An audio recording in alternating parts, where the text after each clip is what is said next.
Hi and welcome to RC Modders, and this is the 8th video on the Bruder telehandler and the 5th in the build video series. In the first 4 build videos we covered dismantling the original toy, converting the stock wheels, the chassis, and in the last one I covered the main body. In this final build video we're not going to go through the tools, as I think that has already been covered in the previous videos and I won't be using any new ones. We will however be listing the parts either recommended or required for the build, the RC setup of the Turnigy or FlySky i6S transmitter and its programming for this model, trimming the plastic parts and fitting the boom, installing the bucket servo, building and installing the ram inside the boom, and finally adapting the bucket and optional forklift set for hot swap between the accessories. Okay, let's start with the parts. Okay, first and most obviously you're going to need the boom assembly, which we removed from the model at an earlier stage, the bucket, and if you want to either use the prongs or the forklift attachment, you will need the optional Bruder set, which contains the parts to do this, along with a winch and a little basket. Various nuts and bolts.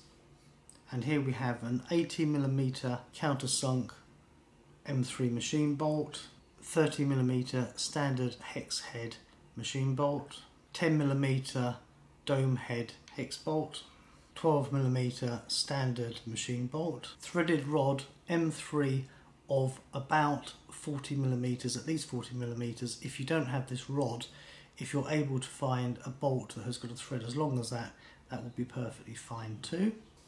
Plus an M3 lock nut. There may be other parts required, but I can't think of any. If they do, I'll make sure that I put a pop-up box at this point in the video to show you what I might have missed out. You're going to need a small servo for the bucket lift, a couple of ball rod ends, and actually I got these from Martin at RC Bits. Very handy for high quality radio control parts. And these happen to have 4mm holes in them, so I actually chopped down an M4 bolt, and as long as you've got about 20mm that will be fine. You're going to need about 9mm of 4mm copper tube and a small length of lead screw rod. This is the kind used for 3D printers. You're only going to need a small amount, but if you get into your Bruder builds it will come in handy. The only piece of advice that I would give with this is to not buy a really expensive one made of hardened steel, because you're never going to drill it. You actually want the cheaper, softer, mild steel variety, and that will be much easier to use. In terms of 3D printed parts, and you'll be able to find these on the Tinkerverse link when I've updated all of the parts on that site, you're going to need the main ram, the motor holder, the terminal connector cover, the servo extension holder, 4 of these little spacers, and in the 3D print I think I made loads of them because it was easy and they're just quite a handy part to have around.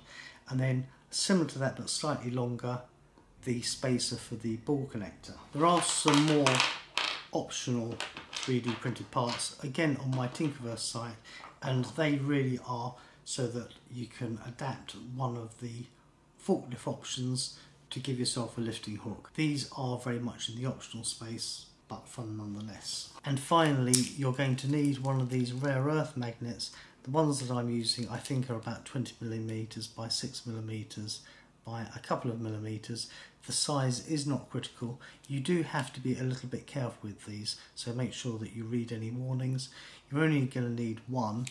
I bought a whole pack of them and I think that I've probably got rather a lot of uses in my head for future builds with these. Need to be careful to keep it away from any electronic components, because I'm not sure to what extent it might interfere with things or even destroy them. Okay, so I think that that's about it for parts. Okay, so it might slightly surprise you that our starting point for this stage of the build is actually going to be to program the transmitter. The main reason for that is that the receiver is powered from one of those little ESCs. The BEC system on the ESC is not amazingly powerful, and if you were to store the 20kg servo, it doesn't take very long before that gets burnt out, and then you'll be having to buy a new speed controller. So that in itself is a good enough reason to set up the radio first. The other reason is that it's much easier to install servo linkages and position the servo horns if this is already done. Before we go any further, I would invite you to unplug all of the plugs on the receiver that you might already plugged in. I don't think that in the last video we got all of them in the right place. So I'm just going to go through these carefully here, and you will have seen my little whiteboard at the back here. Channel 1 is where the steering servo goes. Channel 2, the throttle. Channel 3 is where we put the bucket servo. I think we might have put that somewhere else before. Channel 4, the speed controller for the RAM, i.e. the one which makes it go in and out. And actually at this stage I think it makes life a lot easier going forward if we do all the programming in the transmitter first, because then we don't have to worry about it as we're going along. There might be some fine adjustment that we want to do later, but if we do, we'll come to that. So just going into the main menu, and bearing in mind that if you change anything you have to confirm it by pushing the little Y for yes button. We aren't going to be doing that here because I've already programmed everything. I'll just quickly go through each of the screens so you can see how it's set up for a mode 2 transmitter.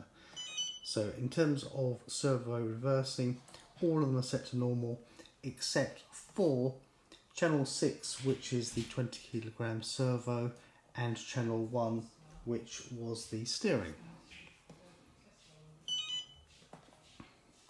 Endpoints, they're all set to 100%, except for channel 6, the boom raising and lowering, and that is set to the maximum of 120% in each direction in order that we get the most treble on the boom.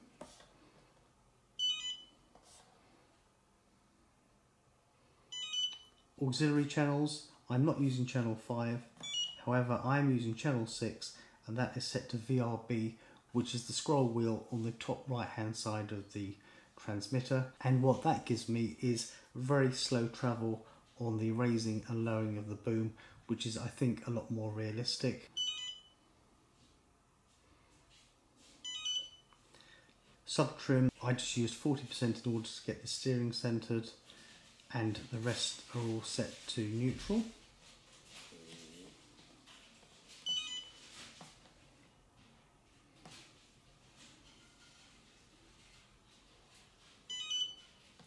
Trims are set to off. This transmitter has got a strange arrangement for setting trims. You may have noticed nothing around the sticks. You actually have 2 buttons on the back that you press, and we don't need that for this. On the mix, and this is where I think that it's quite important, the mix is set to on. So in the previous screen I'd have had to set it to on, and then the master is channel 6, which is the raising and lowering of the boom. The slave is channel 3, which is the bucket servo, and I have an offset of 15 put in there, and on these 2 bottom values here, -40 and -40. And what that does is it allows me to mix the raising and lowering of the boom to the angle of the bucket, or indeed the forks, and that way when you pick up a pallet it should stay roughly level. You can mess with those settings slightly in order to get it perfect for your own model, but that really is the key to having the self-leveling bucket and the self-leveling forks. I haven't done anything with the fail-safes, and then all of the menu items after that are system settings such as binding the transmitter, etc. I think it's well worth doing all of this at this stage, and in particular with regard to the 20 kilogram servo, because that way we know that we're never going to put it into a bind situation. Having done all of that, we can now get on with chopping the plastic and getting the boom to fit.